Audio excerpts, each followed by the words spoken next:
Ngayon rin po ay pandaigdigang araw ng mga namamanata sa Diyos. Sa ngalan ng Ama at ng Anak at ng Espiritu Santo. Amen. Mga ginigiliw kong kapatid,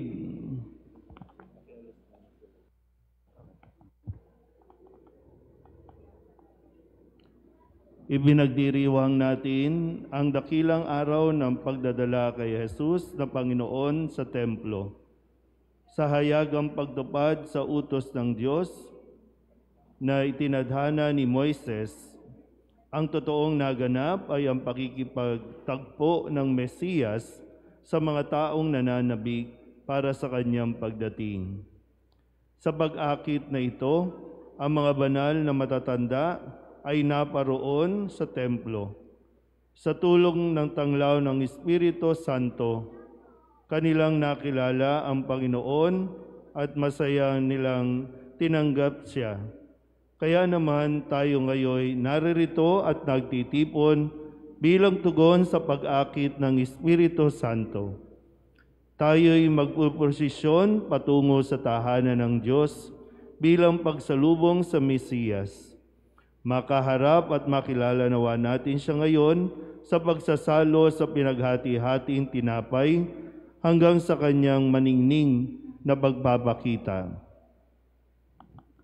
Pakitaas po ang inyong mga kandila. Manalangin tayo.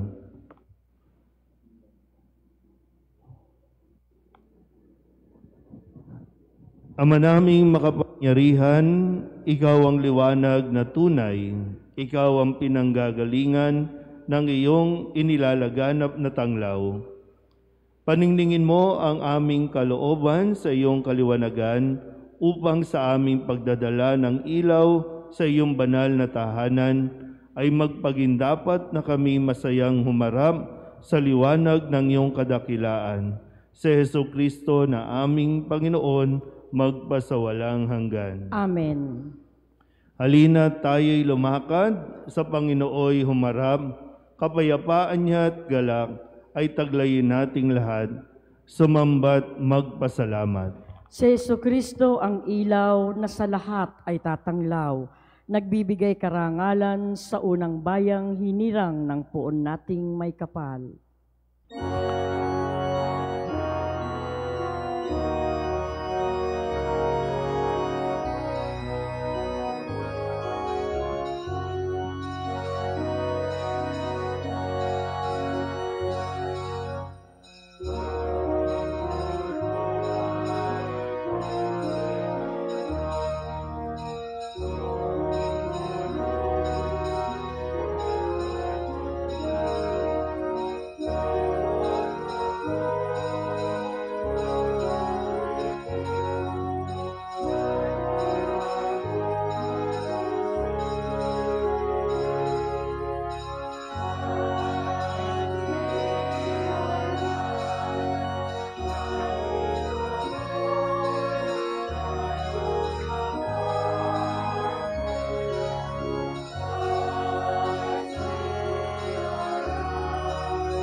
Gloria in excelsis Deo.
Maaari na pong patayin ang mga sindi ng kandila.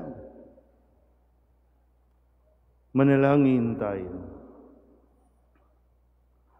Ama naming makapangyarihan, iniluluhog namin sa iyong dakilang kamahalan na katulad ng iyong anak na naging hindi naiba sa mga tao at ngayoy dinala sa iyong banal na templo. Kami rin naway maging dalisay at marapat dalhin sa banal na tahanan mo sa pagtitipong ito sa pamamagitan ni Jesucristo kasama ng Espiritu Santo magpasawalang hanggan. Amen. Ayon kay Propeta Malakias, may isang tagapagpahayag ang isusugo upang ihanda ang sambayanan para sa kanilang pagtatagpo sa Panginoon. Pagbasa mula sa aklat ni Propeta Malakias. Ito ang sinabi ng Panginoong Diyos, ipadadala ko ang aking sugo upang ihanda ang daraanan ko. At ang Panginoon na inyong hinahanap ay biglang darating sa kanyang templo. Darating ang pinakahihintay niyong sugo at ipapahayag ang aking tipan. Ngunit sino ang makatatagal pagdating ng araw na iyon? Sino ang makahakarap pag siya'y napakita na? Siya'y parang apoy na nagpapadalisay sa bakal at parang matapang na sabon. Darating siya para humatol at dadalisayin niya ang mga saserdote, tulad ng pagdalisay sa pilak at ginto. Sa gayon, magiging karapat-dapat silang maghandog sa Panginoon at ang mga handog na dadalhin ng mga taga-Huda at Jerusalem ay magiging kalugod-lugod sa Kanya tulad ng dati. Ang salita ng Diyos. Salamat sa Diyos. Diyos na makapangyarihay, dakilang hari kailanman. Diyos na makapangyarihay, dakilang hari kailanman. Ang pintuang luma ay buksan ng lubos, ang dakilang hari ay doon papasok. Diyos na makapangyarihay, dakilang hari kailanman. Ang dakilang haring ito ay sino ba? Siya ang poon, dakilang talaga. Saan mang labanan, tagumpay ay kanya. Diyos na makapangyarihay, dakilang hari kailanman. Ang pintuang luma ay buksan ng lubos, ang dakilang hari ay doon papasok. Diyos na makapangyarihay, dakilang hari kailanman. Ang dakilang hari, sino bang talaga? Makapangyarihang Diyos at hari siya. Diyos na makapangyarihan, dakilang hari kailanman. Hinihintay ng mga Hudyo ang maluwalhating pagdating ng Panginoon na siyang huhusga sa lahat. Magsakakatawang tao si Jesus upang maging maawaing tagapamagitan natin sa Diyos. Pagbasa mula sa sulat sa mga Hebreo. Yamang ang mga anak na tinuturing ng Diyos ay tao. Naging tao rin si Jesus tulad nila, may laman at dugo. Ginawa niya ito upang sa pamamagitan ng kanyang kamatayan ay maigupo niya ang diablo na siyang may kapangyarihan sa kamatayan. Sa gayon, pinalaya niya ang lahat ng naging alipin habang panahon dahil sa kanilang takot sa kamatayan. Hindi ang mga anghel ang kanyang tinutulungan, kundi ang lahi ni Abraham. Kaya't kinailangang matulad siya sa kanyang mga kapatid sa lahat ng paraan. Sa gayon, siya ay naging isang dakilang saserdote, mahabagin at tapat, naglilingkod sa Diyos at naghahandog ng hain sa ikapagpapatawad ng mga kasalanan ng tao. Sapagkat siya may tinukso at nagbata, kaya ngayon matutulungan niya ang mga tinutukso. Ang salita ng Diyos. Salamat sa Diyos. Magsitayo na po ang lahat.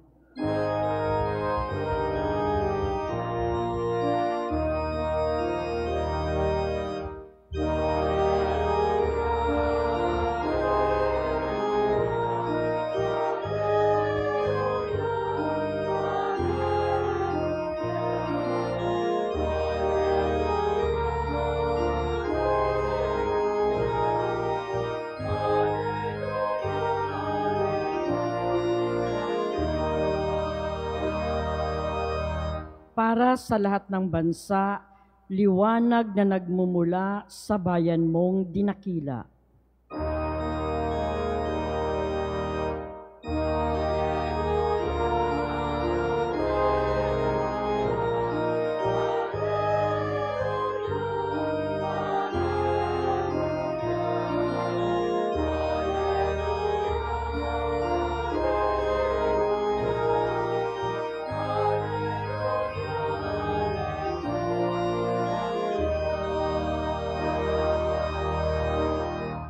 Sumainyo ang Panginoon. At sumaiyo rin. Ang mabuting balita ng Panginoon ayon kay San Lucas. Papuri sa iyo, Panginoon.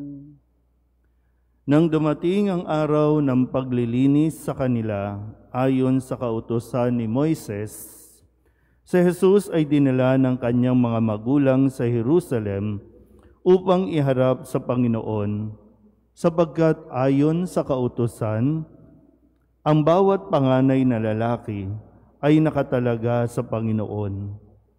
At naghandog sila ayon sa hinihingi ng kautusan ng Panginoon, mag-asawang bato-bato o 2 inakay na kalapati. May isang tao noon sa Jerusalem ang pangalay Simeon.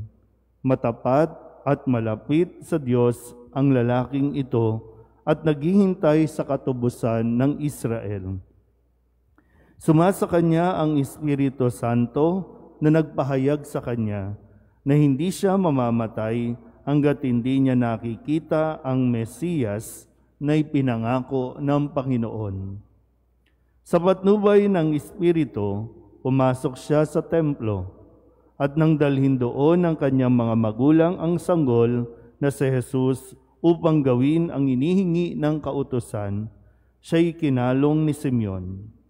Ito'y nag-uri sa Diyos na ang wika, "Kunin mo na, Panginoon, ang inyong abang alipin ayon sa iyong pangako.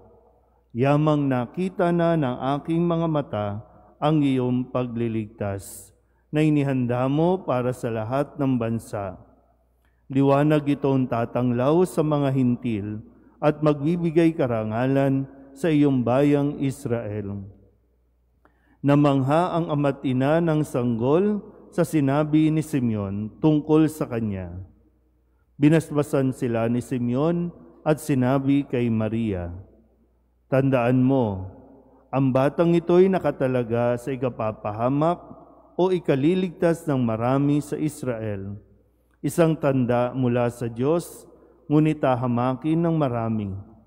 Kaya't mahayag ang kanilang iniisip. Dahil diyan, ang puso mo'y para na ring tinarakan ng isang balaraw." Naroon din sa templo ang isang propetang babae na ang pangalay Ana, anak ni Phanuel na mula sa lipi ni Azer. Siya'y napakatanda na. 7 taon lamang silang nagsama ng kanyang asawa nang siya'y mabalo. At ngayon, 84 na taon na siya. Lagi siya sa templo at araw-gabi sumasamba sa Diyos sa pamamagitan ng pag-aayuno at pananalangin. Lumapit siya ng oras ding iyon at nagpasalamat sa Diyos. Nagsalita rin siya tungkol kay Jesus sa lahat ng naghihintay sa pagpapalaya ng Diyos sa Jerusalem. Nang maisagawa nila ang lahat ng bagay ayon sa kautusan, bumalik na sila sa kanilang bayan sa Nazaret, Galilea. Ang batay lumaking malakas, marunong at kalugod-lugod sa paningin ng Diyos. Ang mabuting balita ng Panginoon. Pinupuri ka namin, Panginoong Hesukristo. Isang magandang umaga po sa inyong lahat. Palapakan natin ang Panginoon. Maligayang pagdating dito po sa ating pagdiriwang ng kapistahan ng pagdadala kay Jesus na Panginoon sa templo. At bahagi na rin ng kultura ng panahong ito na ang bawat panganay na isinisilang ay itinatalaga sa Panginoon. Kung kaya, ginampanan ni Jose at ni Maria ang mga magulang ni Jesus na siya ay dalhin sa templo.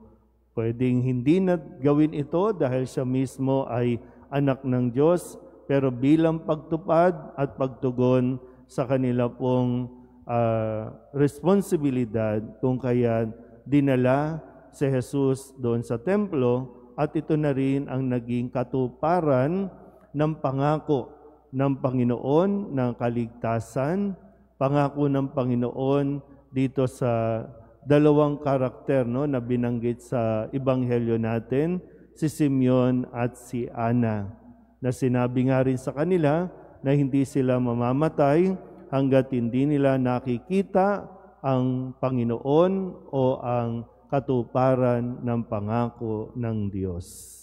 Ngayon, nakita na nila kung kaya sila ay nagpuri at nagpasalamat. At sinabi ni Simeon, kunin mo na, Panginoon, ang iyong abang alipin. Sabihin niyo nga po, kunin mo na ako, Lord. Parang ayaw niyo. So, ibig ba sabihin, hindi niyo pa nakikita ang Panginoon? O ayaw natin makita ang Panginoon? Nasaan ba tayo dyan? Sa puntong ito, kayo ay yung mga magkakaklase sa 5:30 ng umaga. Karamihan sa atin mga senior na. Karamihan sa atin talagang malapit na sa finish line. Pero ano ba ang laman ng dasal natin? Mahabang buhay pa rin ba? Ayaw ba talaga nating hangarin? Di ba natin talaga pinagdarasan na, Lord, sana makita na kita. Lord, sana kunin mo na ako, Lord. Kasi kung hindi yan ang laman ng ating mga panalangin at hindi tayo handa o hindi natin ihahanda ang ating mga sarili, edi enjoyin mo lang ang buhay mo. Huwag kang magmukmok, huwag kang malungkot. Mas maging masaya ka. Kasi anong saysay ng buhay, na nabubuhay tayo sa araw-araw, pero ayaw mo namang mabuhay. At lalong-lalo na kapag sinasabi ng karamihan na, huwag muna, Lord, marami pa akong misyon. Ano pa bang misyon ninyo? Na hindi nyo pa sinisimulan. Patapos na tayo. Hindi mo pa sinisimulan. Kailan mo sisimulan yan? Kaya nga ngayon, bahagi ng ating liturhiya, sa simula ng ating pagdiriwang, nagkaroon tayo ng pagbabasbas ng mga kandila. Sinindihan pa natin yung mga kandilang yan. Nagpapaalala sa atin na si Kristo ang liwanag. At yung hamon din sa atin, nadalhin natin ang liwanag na ito. Lalo pa sa panahon ngayon, kailangan natin ng liwanag dahil nagkakaroon tayo ng parabang marami sa mga tao nagdududa, may pag-asa pa ba? May maganda pa bang mangyayari sa ating lipunan, sa ekonomiya, sa ating politika, sa ating reliyon? May pag-asa ba? Sa tingin niyo ba? Kaya nga meron tayo nito, na dapat lahat tayo ay magsilbing liwanag. Sabihin nyo nga po, liwanag. So, nasaan ang mga liwanag na ito? Hindi tayo pwedeng maiwan lang sa nagpabasbas tayo ng kandila para pag bumabagyo, sisindihan mo, pangontra sa kidlat. Sa bawat pagsisindi natin ng kandilang iyan na inyong pinabasbasan, mapaalalahanan tayo na tayo ay dapat na nagdadala ng liwanag sa bahay ninyo, sa komunidad, sa lipunan. Lalo na sa, pwede nga lang tarakan, sindihan natin, ano yung tawag dyan? Turukan natin ng kandila, itong House of Representatives, itong Senate natin, para nang sa ganun maliwanagan sa mga ginagawang mga korupsyon, pagnanakaw. Hello, bakit ayaw nating sindihan ang ating mga kandila? Bakit ayaw nating dalhin ang liwanag ni Kristo? Kung pwede nga lang, sa pagboto ninyo, dala-dala niyo yung kandila habang nagpipill up kayo, habang sa balota, dalhin mo ang liwanag. Kung pwede nga lang talaga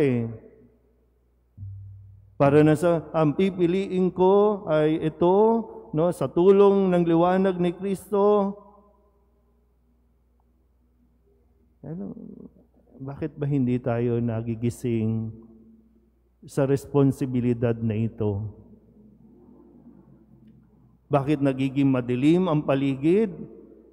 Bakit nagiging madilim ang kinabukasan ng mga kabataan? Ayaw nating sindihan ang ating mga kandila. Ayaw nating pagliwanagin. Napakaraming tao na halos tutusin, higit sa kung ano man na bilang, maraming Katoliko. Pag sinabing Katoliko, sumusunod kay Kristo. Bakit sa mga ganitong pagkakataon ayaw nating gamitin ang liwanag na binibigay sa atin ni Kristo?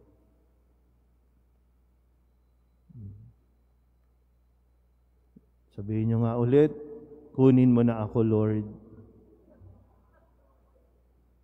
Ano ba? May silbi pa ba ako? Di ba? Yung purpose ko ba? Ginagamit ko? Ano ba?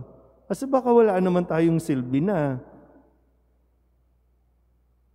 Puro reklamo, puro angal,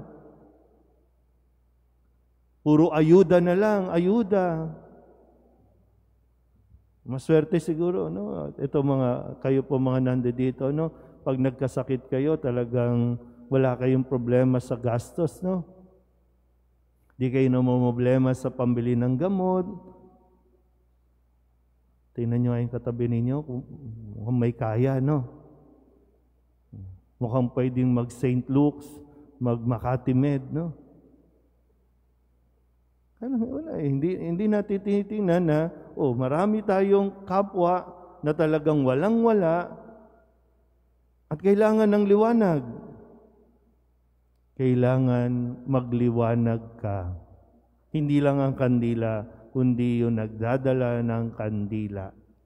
At tayo yan. Kaya nawa, sa tulong ng ating Panginoong Hesukristo, patuloy nawa natin magampanan ang ating pong mga misyon na maging tagapagdala ng pag-asa sa tulong ng mga aral na natututunan natin na binibigay ng Diyos sa atin. Amen? Magsitayo ang lahat. Ipahayag natin ang ating pananampalataya. Sumasampalataya ako sa Diyos amang makapangyarihan sa lahat, na may gawa ng langit at lupa. Sumasampalataya ako kay Kristo, iisang anak ng Diyos, Panginoon nating lahat. Nagkatawang tao, siya lalang ng Espiritu Santo. Pinanganak ni Santa Maria Birhen, pinagpakasakit ni Poncio Pilato, pinako sa krus, namatay, inilibing, nanaog sa kinaroroonan ng mga yumao. Nang maikatlong araw na buhay na mag-uli, umakyat sa langit, naluluklok sa kanan ng Diyos amang makapangyarihan sa lahat. Doon magmumulang paririto at huhukom sa nangabubuhay at nangamamatay na tao. Sumasampalataya naman ako sa Diyos Espiritu Santo, sa banal na simbahang katolika, sa kasamahan ng mga banal, sa kapatawaran ng mga kasalanan, sa pagkabuhay na muli ng nangamatay na tao at sa buhay na walang hanggan. Amen. Ilapit natin ang ating mga panalangin sa Ama na nag-alay ng kanyang buktong na anak bilang ilaw at gabay natin. Ang ating itutugon, Panginoon, dinggin mo kami. Panginoon, dinggin mo kami. Pangalagaan nawang mabuti ng mga pinuno ng ating simbahan ang banal na tradisyon ng ating pananampalataya. Manalangin tayo. Panginoon, dinggin mo kami.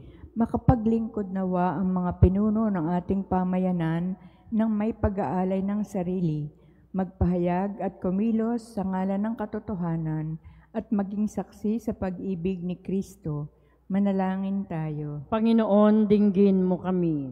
Maging matatag nawa tayo sa ating paglalakbay tungo sa kabanalan na siyang kalooban ng Diyos. Manalangin tayo. Panginoon, dinggin mo kami. Tanggapin nawa sa kanyang kaharian ang mga nahimlay nating mga kapatid at mapatawad nawa sila sa kanilang mga kasalanan. Manalangin tayo. Panginoon, dinggin mo kami. Sa ilang sandali ng katahimikan, ating ipanalangin ang iba pang mga pangailangan ng ating pamayanan, pati na rin ang ating pansariling kahilingan. Manalangin tayo. Panginoon, dinggin mo kami. Ang lahat ng ito iniiling namin sa ngalan ni Kristong aming Panginoon. Amen.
Manalangin kayo mga kapatid upang paghahain natin ay kalugdan ng Diyos sa mga makapangyarihan. Tanggapin nawa ng Panginoon itong pagkahain sa iyong mga kamay, sa kapurihan niya at karangalan sa ating kapakinabangan at sa buong sambayanan niyang banal. Ama naming lumikha, naway maging kalugod-lugod sa iyo ang paghahain ito ng iyong nagagalak na sambayanan. Niloob mong para sa ikabubuhay ng sanlibutan ay maihandog ang tupang maamo at walang bahid dungis si Jesucristo na iyong anak, at aming Panginoon magpasawalang hanggan. Amen. Sumainyo ang Panginoon. At sumaiyo rin. Itaas sa Diyos ang inyong puso at diwa. Itinaas na namin sa Panginoon. Pasalamatan natin ang Panginoong ating Diyos. Marapat na siya ay pasalamatan. Ama naming makapangyarihan, tunay ngang marapat na ikaw ay aming pasalamatan. Ngayoy dinala sa iyong templo ang anak mong dati nang di iba sa iyo. Siya ang nagbibigay karangalan sa Israel na iyong bayan. Siya ang ipinahayag ng Espiritu Santo bilang liwanag na tatanglaw sa lahat ng tao. Kaya kaysa ng mga anghel na nagsisiawid ng papuri sa iyo, nang walang humpay sa kalangitan, kami nagbubunyi sa iyong kadakilaan.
Ama naming banal, ikaw ang bukal ng tanang kabanalan. Kaya't sa pamamagitan ng iyong Espiritu, gawin mong banal ang mga kaloob na ito upang para sa aming maging katawan at dugo ng aming Panginoong Hesu Kristo. Bago niya pinagtiis ang kusang loob na maging handog, hinawakan niya ang tinapay, pinasalamatan kaniya, pinaghati-hati niya iyon, iniabot sa kanyang mga alagad at sinabi, "Tanggapin ninyong lahat ito at kanin, ito ang aking katawan na ihahandog para sa inyo."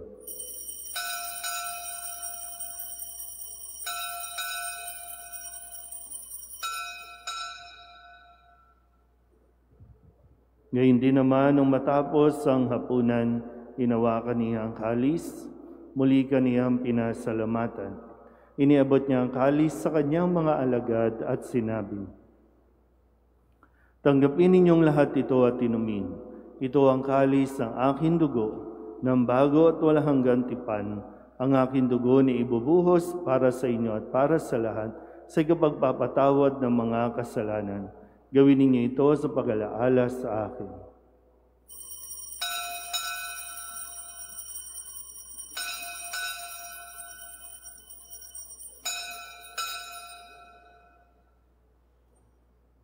Ipagbunyi natin ang misteryo ng pananampalataya.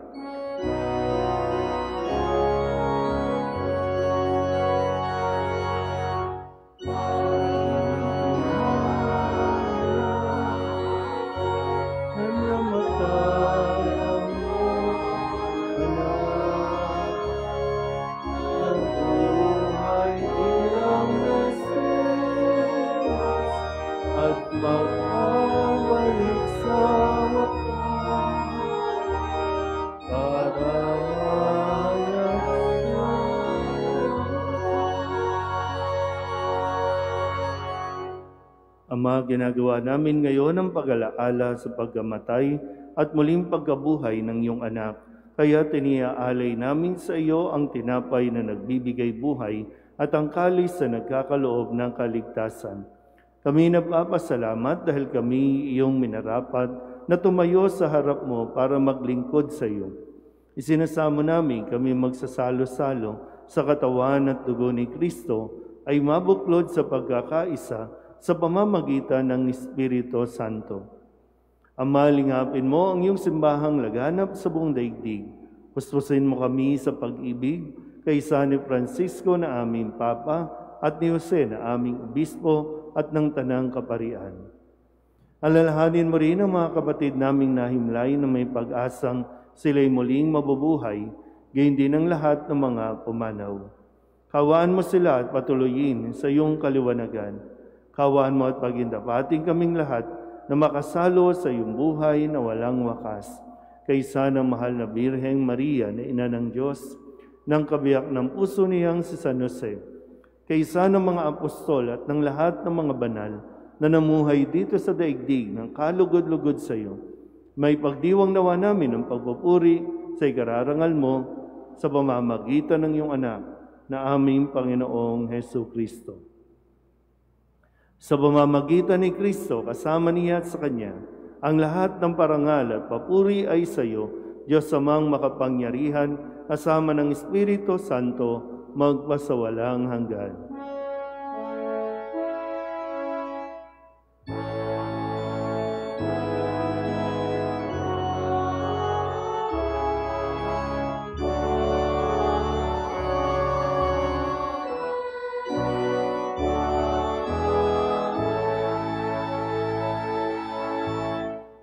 Sa tagubilin ng mga nakagagaling na utos at turo ni Jesus sa Panginoon natin at Diyos, ipahayag natin ang lakas loob.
Hinihiling namin kami iadya sa lahat ng masama, pagkalooban ng kapayapaan araw-araw, iligtas sa kasalanan at ilayo sa lahat ng kapahamakan. Samantalang aming pinananabikan ang dakilang araw ng pagpapahayag ng tagapagligtas naming si Hesu Kristo. Sapagkat iyo ang kaharian at ang kapangyarihan at ang kapurihan magpakailanman. Amen. Panginoong Hesu Kristo, sinabi mo sa iyong mga apostol, kapayapaan ang iniiwan ko sa inyo, ang aking kapayapaan ang binibigay ko sa inyo.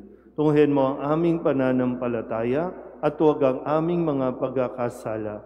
Pagkalooban mo kami na kapayapaan at pagkakaisa ayon sa iyong kalooban, kasama ng Espiritu Santo, magpasawalang hanggan. Amen. Ang kapayapaan ng Panginoon ay laging sumainyo. At sumaiyo rin. Magbigayan po tayo ng kapayapaan sa isa't isa. Kordero ng Diyos na nag-aalis ng mga kasalanan ng sanlibutan, maawa ka sa amin. Kordero ng Diyos na nag-aalis ng mga kasalanan ng sanlibutan, maawa ka sa amin. Kordero ng Diyos na nag-aalis ng mga kasalanan ng sanlibutan, ipagkaloob mo sa amin ang kapayapaan.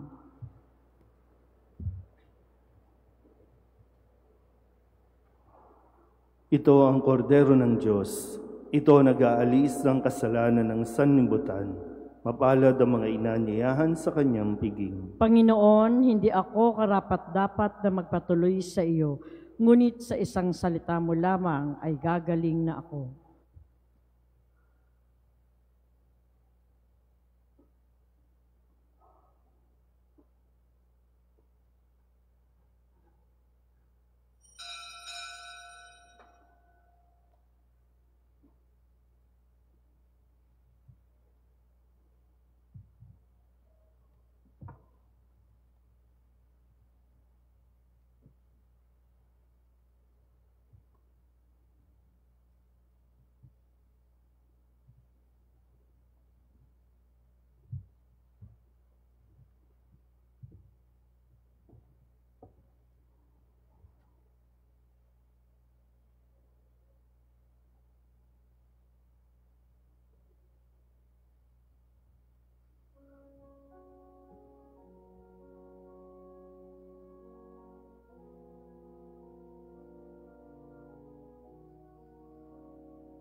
Manalangin tayo. Ama naming mapagmahal, sa pagtanggap namin ng pakikinabang, naway mapasa aming lubusan ng iyong kagandahang loob na kinamtan ganap ni Simeon noong matupad ang kanyang inaasam na huwag munang mamatay hanggang hindi nakikita ang Mesiyas. Marapatin mo ring aming makamtan ang walang maliw na buhay sa pagtahak namin sa landas na pakikipagtagpo sa aming Panginoong Hesukristo ngayon at magpasawalang hanggan. Amen. Magsiluhod po ang lahat para sa panalangin sa ikalawang linggo ng hapis ni San Jose, ang karukhaan ng pagkakapanganak kay Jesus at ikalawang tuwa ni San Jose, ang luwalhati ng kapanganakan ng Panginoong Jesus. O mapalad na Patriarka, maluwalhating San Jose, pinili ka sa lahat upang gumanap sa tungkulin niyaong inuring Ama ng wikang nagkatawang tao. Ang pasakit at kahirapan na iyong dinanas nang mamalas na ipinanganak ang sanggol na si Jesus sa gayong karalitaan ay napalitan ng kaligayahan at katuwaan nang madinig mo ang matatamis na awit ng mga anghel, ang mamalas ang kaluwalhatian ng gabing yaong maluningning. Alang-alang sa pasakit na ito at iyong ligaya ay idinadalangin ko sa iyo na pakamtan sa amin matapos ang paglalakbay sa buhay na ito, ang kapalarang marinig ang mga pagpupuri ng mga anghel at magtamasa ng mga luningning ng kaluwalhatian sa langit. Ama namin, sumasalangit ka, sambahin ang ngalan mo. Mapasa amin ang kaharian mo, sundin ang loob mo dito sa lupa para nang sa langit. Bigyan mo kami ngayon ng aming kakanin sa araw-araw at patawarin mo kami sa aming mga sala para ng pagpapatawad namin sa mga nagkasala sa amin. At huwag mo kaming ipahintulot sa tukso at iadya mo kami sa lahat ng masama. Amen. Aba, Ginoong Maria, napupuno ka ng grasya. Ang Panginoong Diyos ay sumasa iyo. Bukod kang pinagpala sa babaeng lahat at pinagpala naman ang iyong anak na si Jesus. Santa Maria, Ina ng Diyos, ipanalangin mo kaming makasalanan, ngayon at kung kami mamamatay. Amen. Luwalhati sa Ama at sa Anak at sa Espiritu Santo. Kapara ng sa una, ngayon, magpakailanman at magpasawalang hanggan. Amen. Paghahandog kay San Jose, o kaibig-ibig na banal, na karapat-dapat sa lahat ng mga banal, na dakilain at ipagbunyi, tawagin at parangalan ng katangi-tanging pag-ibig, likha ng kadakilaan ng iyong kabanalan at ng kataasan ng iyong kaluwalhatian at ng kapangyarihan ng iyong pamamagitan, sa harap ni Jesus na sa iyo'y pumili, upang maging ama niya at ni Maria na tumanggap sa iyo na maging kaisang puso, ay kinikilala ko sa iyo. O San Jose, na ikaw nga ang aking tagaampon at tagapamagitan sa kanilang dalawa, pinagtitibay ko na hindi ko kayo lilimutin kailanman, kundi bagkus pararangalan, igagalang at pupurihin sa lahat ng araw ng aking buhay, at pipilitin kong igalang kayo at dakilain ng iba. Idinadaing ko sa iyo na marapatin mo pong ilawit sa akin ang iyong tanging pag-aampon at ako'y tanggaping isa sa mga tapat mong lingkod. Tulungan mo po ako sa lahat ng aking mga gawain. Ipamagitan mo po ako kay Jesus at kay Maria. Ampunin mo po ako sa buhay at huwag akong pabayaan sa oras ng kamatayan. Siya nawa. Yaong si Jesus na tumutuntong sa 30 taong gulang na ipinalalagay o kinikilalang inaring anak ni Diyos. Panalangin mo kami, O San Jose, Nang kami ay maging dapat sa mga pangako ni Kristo na aming Panginoon. manalangin tayo. O Diyos, na sa hindi masaysay mong kagalingan ay minarapat mong piliin si San Jose na maging kaisang puso ng iyong kabanal-banalang ina. Maramatin mo po, idinadalangin namin na iyong iginagalang at dinadakila naming taga-ampon dito sa lupa ay maging tagapamagitan namin sa langit. Ikaw na nabubuhay at nagkahari sa lahat ng panahon. Siya nawa. Sumainyo ang Panginoon. At sumaiyo rin. At pagpalain kayo ng makapangyarihang Diyos, Ama at Anak at Espiritu Santo. Amen. Tapos ng banal na misa, humayo tayo sa kapayapaan ni Kristo. Salamat sa Diyos. Magandang umaga po.